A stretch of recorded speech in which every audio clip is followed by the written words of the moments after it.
Good morning, everyone. Thanks for joining us. Please use the raise hand function. Go ahead. We'll take questions for Christian Bishop, please.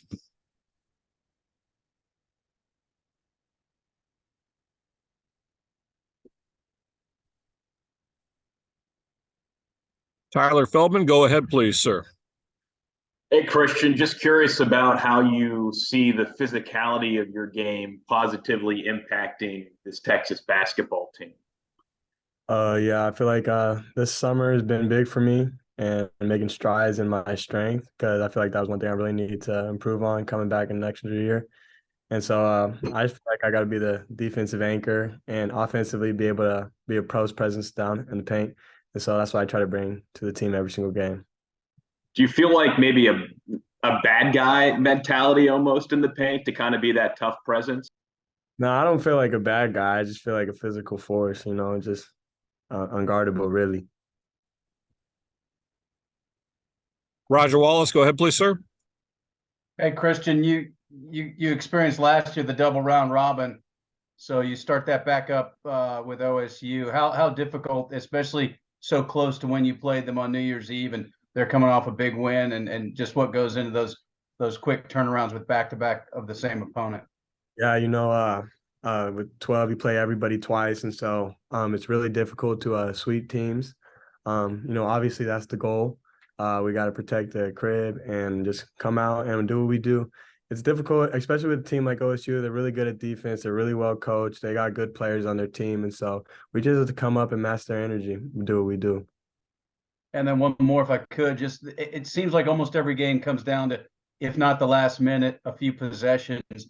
How, I guess, how mentally grinding is that, and how tough do you think that is making you guys mentally as you approach March and the postseason?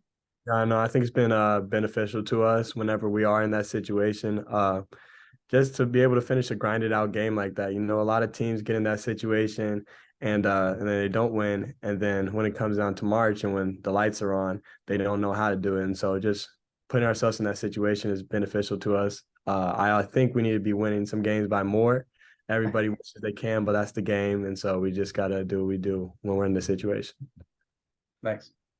Nick Morrow, go ahead, please, sir. Yeah, Christian, just wanted to ask about Dylan Mitchell. It feels like maybe he's hitting a little bit of that freshman wall over the last couple games. I'm curious, what have you kind of seen from his play? What have you said to him? And maybe what do you remember going back to your freshman year that you can maybe pull from and kind of give him some pointers? Yeah, nobody's perfect every single game. Yeah, he is a freshman. That's all right, but he doesn't play like freshman to me at all. He's well mature beyond his age. He has a great attitude, great mindset and approach to the game.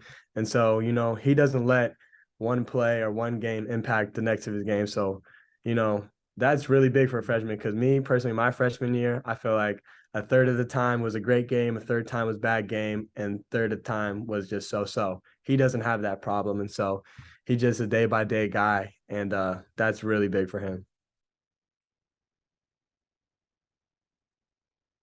Kirk Bowles, go ahead, please, sir. Yeah, Christian, what are the coaching staff, what are they trying to stress and emphasize as far as the team going to the next level? Where do they want to see, you think, the biggest improvement in your team? Yeah, basically consistency. We got to do all the different bookend type plays, whether that's rebounding, limiting turnovers, running the floor. It's just the little things that we got to do consistently. And when you can do that, then you're able to win games by 10, 15, maybe 20. And so that's the big jump we got to make to winning games by like 4 to 6 to like 10 to 15.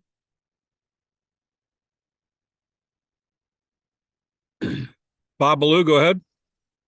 Christian, what is it about Marcus Carr late in games that allows him to take over, and how do you guys kind of view what he's doing in those situations? For him, that's my guy, but he has that it factor. A lot of people, you got to have that mentality to be in that situation, to be able to handle it and not stress out or anything. And, he has that it. He is a great player, great teammate, and he knows that we all trust him, and he has faith in himself and has the confidence, and he's put the time in to where when he's in the situation, he knows he's taking a shot and he knows he's making it.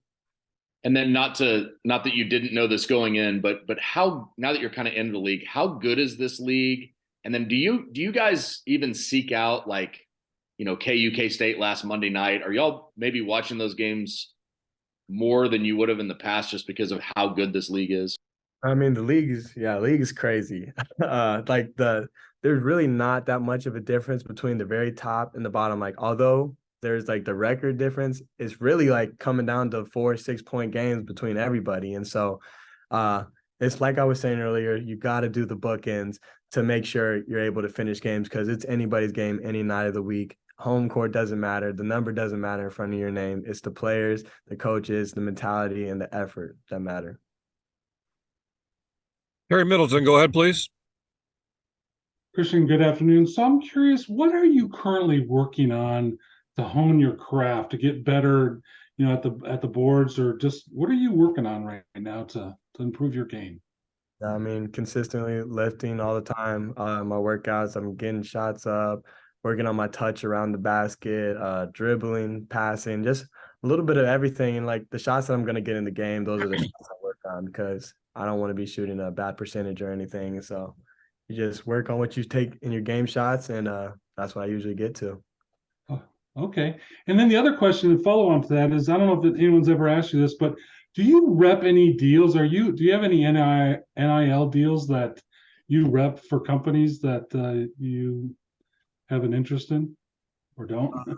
Not right now, currently. No, I would love to find some deals, but I'm just focusing on ball right now. All right. If you had one company that you did rep for, who would that be you would want to? That's a great question. I'm open to all ideas. I'm not gonna lie, open to all ideas. All right. Thank you. Joe Cook, go ahead, please, sir. Christian, last year, Marcus was third team all conference. Do you think there's a spot for him on the first team based off his play this year?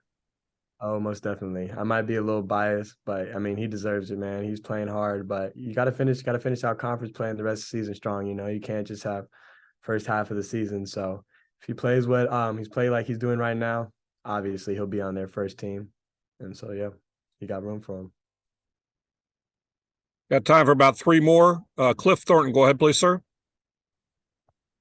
Hey, Christian, thanks for being here. Now, I'm curious, now that we're into conference play and students are back on campus and at these games, and the road games that you guys have played, have y'all seen or heard any ridicule come your way in regard to the Chris Beard stuff? And have you guys had any discussions on how you would cope with that and not let it become a distraction if it does happen? Or is this just so much of a veteran team that you guys really don't have to have those meetings? That's old stuff for us. What happened. We just kind of moved on and not even paying too much attention to that. Kirk Bowles, go ahead. Yeah, Christian, I'm sure it's not hard to get up for these games, but does it almost feel like an NCAA tournament game every time you guys take the floor in this league? Yeah, no doubt. Literally every single away game's got to be a tournament game for us. And so it's just the approach and mindset you go in with every single day, that every team could possibly beat you. And so you have to be on point. Did it shock you Kansas lost twice? I mean, everybody in the league's good. They're a really good team, well coached, but so are other teams. Last one's to Chip Brown, please.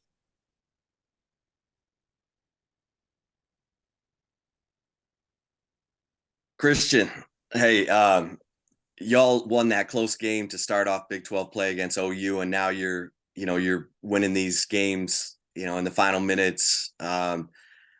Is there a different look, a different confidence this year? When you get in those situations, I mean, at West Virginia, Hunter's in the locker room, Dizu just fouled out, they questionable foul on Carr, to let them shoot 3 free throws, and y'all freaking shut them out. The final 2:39. What is there a different feeling or look this year?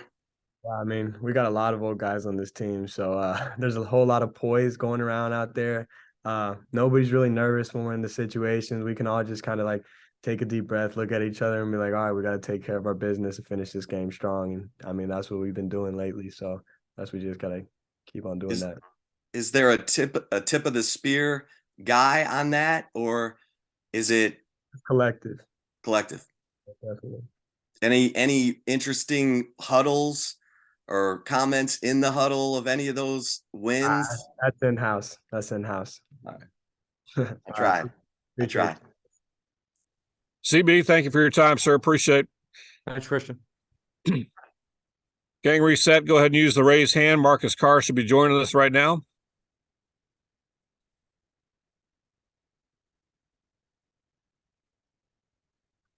Marcus, can you hear me all right, sir? Thank you. Tyler Feldman, go ahead. First question, please. Hey there, Marcus, asking about Christian Bishop. I asked him about his growth in the toughness area in the paint. Do you see him as a bad guy, kind of a villain for you guys, that physical presence in the paint? Yeah, we definitely look to CB, to bring that physical aspect to the game on both ends of the floor, offense and defensively. I don't know if I call him a bad guy, but our whole team is definitely, trying to have that toughness identity. That's something that we've been working on since the summertime, and we try to bring it every game. Joe Cook, go ahead, please, sir. Marcus, I know you're a team-focused guy. You're not big on individual accolades, but do you think you've upped your game this year to where you kind of look around what you see on film and conference and kind of know that you're at a high level compared to most of the other guards that are you're playing against on a night-to-night basis? We're in a great conference. Like CB was saying, this is a conference with a lot of good teams, a lot of very well-coached teams, and a lot of good players. And you see that's why, the records are what they are, and the games have been what they've been. There's a lot of other good guards in the conference, and it's definitely a pleasure to compete, against all of them. And I feel like we all make each other better going against each other every single game. Was there a certain individual accolade that you put down on preseason goals for yourself, or were most of those team oriented and you kind of are accepting individual stuff as they come? No, it's definitely team goals first. My main goal and pretty much damn near only goal is to, win a national championship and win a Big 12 championship. So I know that if we do that, we have success as a team, then, not just me, everybody else will, receive individual accolades as well. But we're all just focused on team success right now. Bob Ballou, go ahead, please, sir.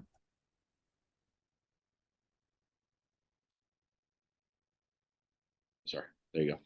You got me now. You averaged 11 points a game last year and 14 at the beginning of this year, but since Rodney's taken over, your number's gone up to 20 per game. Is there something that he's doing that allows you a little more freedom offensively to get the ball in the bucket?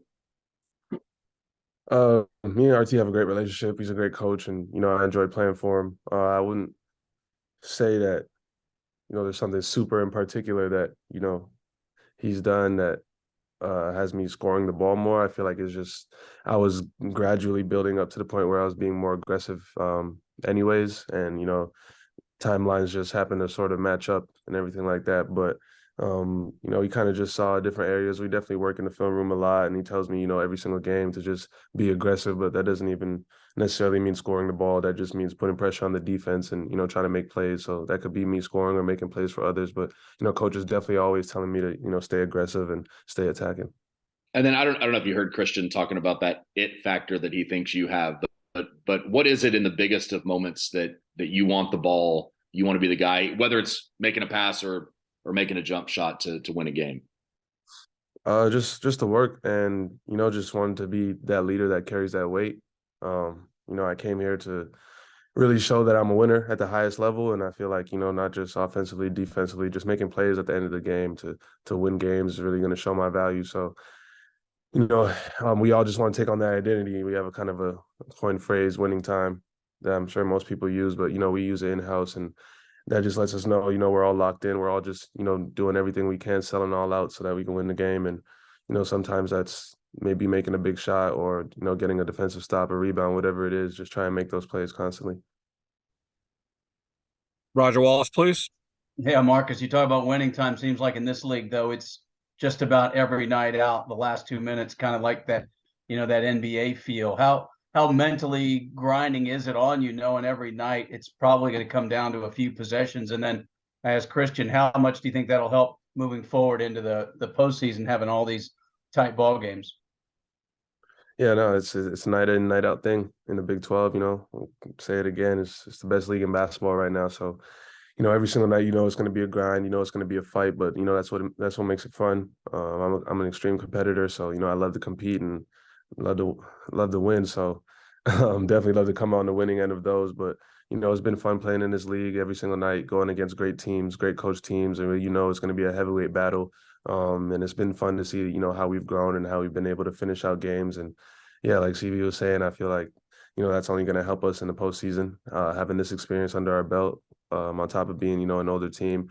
We've been through these games with other good teams a lot, and, that's going to carry us forward. And then it seems like either you or Jabari is at the line, down the stretch with big free throws, something that, sometimes we kind of dismiss, but you put more emphasis on the free throw shooting, knowing how tight these games are likely going to be? That's something that we work on every single day.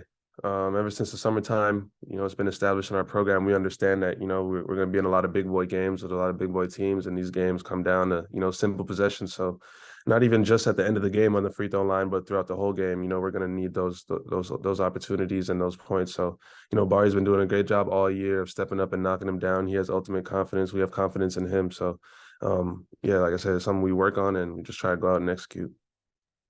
Chip Brown, go ahead. Yeah, Marcus, I was just talking to Bishop about this. Seemed like y'all, are, pulling off these Houdini finishes at West Virginia. Hunter's in the locker room. Dazua just fouled out. They call that questionable foul on you on the 3-pointer, allows them to cut it to 2, and you shut them out the final 2:39. What is there a different attitude among the team this year in those late game situations, even coming back from 18 down to TCU? What is there a different mindset? It's just our fight. Like I said, we've been working on being a tough team since the summertime, and having that fighter's mentality that no matter what, we're never out of it. It's nice to not dig ourselves in those holes, but no matter where we are, we know we always have a chance, and we know that as hard as we play, and the guys that we have that are able to make plays, we always have a chance. So whether we're up, whether we're down, we really just try to take advantage of that. And when we get into those tight moments, we just rely on the coaching that we have, our preparation, and we just try and go out and execute. Do you have a mantra or a saying or anything that y'all sort of have rallied around? Most of the stuff is in house, but like I said, I could give you all the winning time. The winning time isn't always, last minute, 2 minutes, 3 minutes. Winning time, we could say winning time when there's 8 minutes left in the game. It's just whenever we feel like there's a key important, time frame where we're like, all right, this stretch can really win the game for us. We kind of just try and lock in on that, and go out and execute. Nick Morrell, go ahead, please, sir. Yeah, Marcus, Bob had mentioned earlier that your scoring average is up, but you obviously, I think your field goal percentage is up 6 points. You're shooting 7 percentage points better from 3. You're taking more shots and you're being more efficient doing it. What do you attribute that to? Is it just, are you taking smarter shots? Is the floor spaced a little bit better? Are you able to get into maybe a better rhythm because you're taking more shots? What do you think is leading to that? It's a combination of a bunch of things. Just definitely put in a lot of work in the offseason into, improving upon efficiency. That was, a big point of emphasis for sure. And, a lot went into that. Like you said, just, studying my shots and the shots that I take, try to take better shots. And then, just working on my game, trying to be as efficient as possible, getting up a lot of reps and, staying confident. And then as well as my teammates doing a great job of, attacking on their own, creating for me to where I'm able to get open shots and be open. So a combination of all those things has led to, what's been going on, and just looking to keep it going. Yeah, and also, how much do you think pace plays into that too? Because this is the fastest Texas has played in years. You guys are top 100 in tempo. So how much do you think that is kind of leading to maybe you getting into the offense earlier than you had been last year? Yeah, that's also part of the combination. I forgot to mention, like I said before, last summer, we really worked on running and being a faster team. We have a lot more athletes this year, so getting up and down is something that we could play to well, and it's definitely been an advantage for us. Got time for a couple last ones. Christina, go ahead, please. Yeah, Marcus. So obviously your jersey number is 5 and your Instagram handle is Singo1K. What's so important about the number 5 to you? It's just a number that's, always been very near and dear to me. Something that my kind of family and friends know about, but it's just a number that I've worn over the years and kind of, just become, I guess, kind of a part of me and, is my nickname and everything like that. So, yeah, 5 is definitely a pretty special number. Cliff Thornton, go ahead, please. Hey, Marcus, thanks for being here. Just your thoughts on Oklahoma State. They gave you guys all you wanted back a couple of weeks ago up at their place. What have you seen differently from them on film? That's maybe from the beginning of conference play. They've had a couple of big wins here over the last week. Yeah, no, they've been playing really well. I believe they've run 2 in a row, so they're feeling good for sure. Coming off their last couple of games, and I know they're watching the film from their last game and seeing what they could do better, trying to come in here and get a win as well. So we just have to come out, execute our game plan, and they've done a couple new things that have led to success for them, but we just have to follow our game plan and do what the coaches are telling us and try to just take away what they do well. Time for 2 last ones. Terry and Kirk, you both are up. Please hold to 1 question each. Terry, go ahead, please. Yeah, Marcus, you obviously are a student of this game. Are there any mentors that you reach out to or follow that you try to emulate or try to work with to improve your game? Yeah, a lot of people. I've worked with a lot of people who have helped me, become the player I am, from past coaches. All the past coaches that I've had have contributed to, the player that I am for sure. And in terms of mentors, definitely my AAU coach, Vadel Messiah, my trainer, Gary Correa, and guys I just work with on a daily basis, GAs, KJ Conklin, all our coaches, just heavy in the film room, just a lot of film, watching not only myself, but, other great players, maybe guys at the next level, or, even other guys, and especially in our conference that are succeeding against certain teams, see what's working. So I would say it's just a lot of heavy film influence. Kirk Bowles, last question, please. Yeah, Marcus, you played at a really high level the entire season. Do you feel like you should be deserving of Big 12 Player of the Year consideration at this point? That's not even a conversation I think about or have had. If that comes, that comes. But I'm really just trying to focus on winning the Big 12. That's the only accolade I'm trying to get right now. Marcus, thank you, sir. Appreciate your time. Media, thanks for your time today. Appreciate it.